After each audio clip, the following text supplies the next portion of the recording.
కానీ చాలా మంది ఈ విషయాన్ని ఎవరు బయటకు తీయట్లేదు. ఏమున్నా అక్కడ జరిగిన ఘటనను మాత్రమే ఎక్స్ప్లెయిన్ చేస్తూ ఉన్నారు.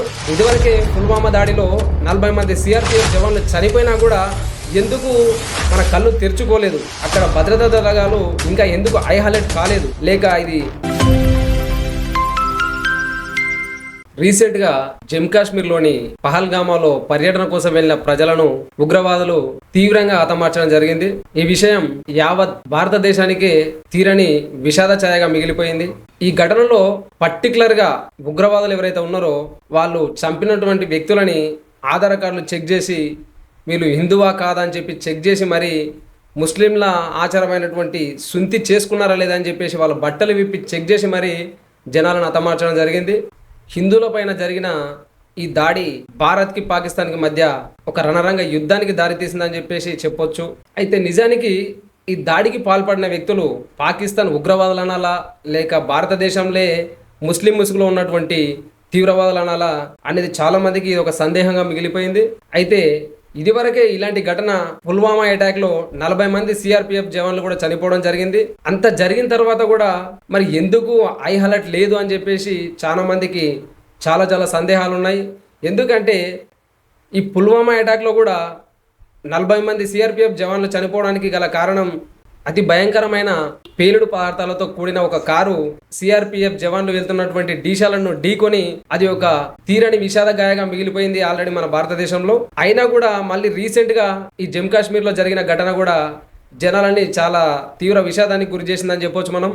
నిజానికి అక్కడ జరిగినటువంటి ఘటన ఏదైతే ఉందో అది గవర్నమెంట్ విఫలం వల్ల జరిగిందనాలా, లేకపోతే ఈ భద్రతా దళాల విఫలం వల్ల జరిగిందనాలా చాలా మందికి సందేహం మిగిలిపోయింది. ఎందుకంటే ఎప్పుడైనా సరే ఒక తీవ్రవాది కానీ ఒక అన్నోన్ పర్సన్ ఒక కంట్రీ నుంచి ఒక కంట్రీకి క్రాస్ అవుతున్నాడు అంటే బార్డర్ దగ్గర చెకప్ ఉంటుంది. నార్మల్గా ఎయిర్పోర్ట్లోనే మనం మాదక ద్రవ్యాలు కానీ లేకపోతే గంజాయి కానీ ఇలాంటి స్మగ్లర్లను కూడా స్మగ్ డీలర్లను కూడా పట్టుకునే అవకాశాలు చాలా మటుకున్నాయి. అలాంటిది ఒక కంట్రీ నుంచి పాకిస్తాన్ నుంచి ఇండియాకి బార్డర్ క్రాస్ చేసుకొని వెపన్స్తో వచ్చేసి దాడి చేయడం అనేది ఇది నిజంగా గవర్నమెంట్ ఫాల్టా లేక అక్కడ ఉన్నటువంటి భద్రతా దళాల ఫాల్టా అనేది చాలా మందికి సందేహంగా ఉంది. కానీ చాలా మంది ఈ విషయాన్ని ఎవరు బయటకు తీయట్లేదు. ఏమున్నా అక్కడ జరిగిన ఘటనను మాత్రమే ఎక్స్ప్లెయిన్ చేస్తూ ఉన్నారు. ఇదివరకే పుల్వామా దాడిలో 40 మంది సిఆర్పిఎఫ్ జవాన్లు చనిపోయినా కూడా ఎందుకు మన కళ్ళు తెరుచుకోలేదు, అక్కడ భద్రతా దళాలు ఇంకా ఎందుకు ఐ అలర్ట్ కాలేదు. అయితే ఈ విషయంలో చాలా మందికి భారతదేశంలో ఉన్నటువంటి హిందువులకు ఇక్కడ ఉన్న ముస్లింలు కూడా పాకిస్తానీలే, వాళ్ళు కూడా పాకిస్తాన్కి వెళ్ళాలని చెప్పేసి తీవ్ర విషాద ఛాయలు నెలకొల్తున్నాయి.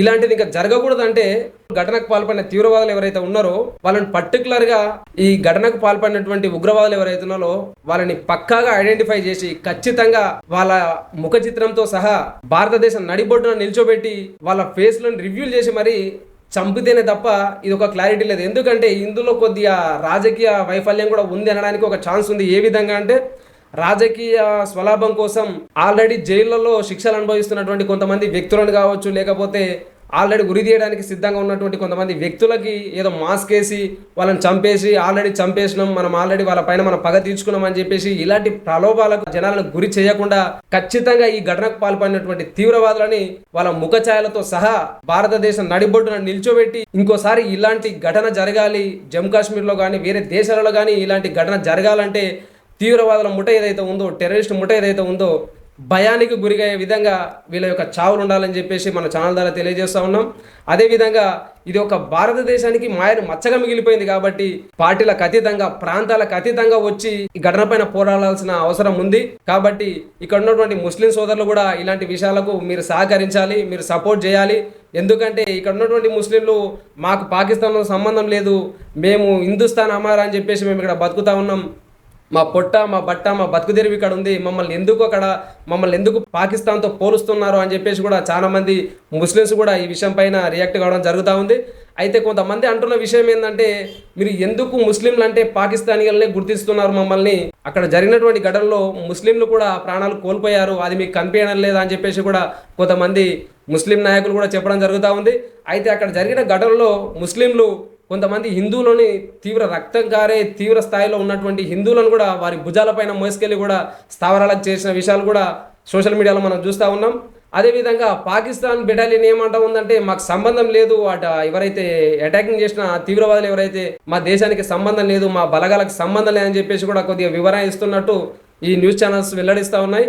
అయినప్పటికీ అక్కడ ఉన్నటువంటి పాకిస్తానీయులు కూడా ఏమంటా ఉన్నారంటే ఈ ఘటనకి మాకు సంబంధం లేదు, పాకిస్తానీయులు కూడా మానవత్వం అనే ఒక భావనకి కట్టుబడి ఉన్నాం, మేము కూడా ఇక్కడ ఉన్నటువంటి హిందువులను కూడా ఎయిర్పోర్ట్ వరకు ఫ్రీ ఆఫ్ కాస్ట్లో కూడా మేము వాళ్ళని అక్కడ చేరవేస్తామని కూడా అక్కడ వాళ్ళు కూడా న్యూస్ ఛానల్లో వెల్లవిస్తూ ఉన్నారు.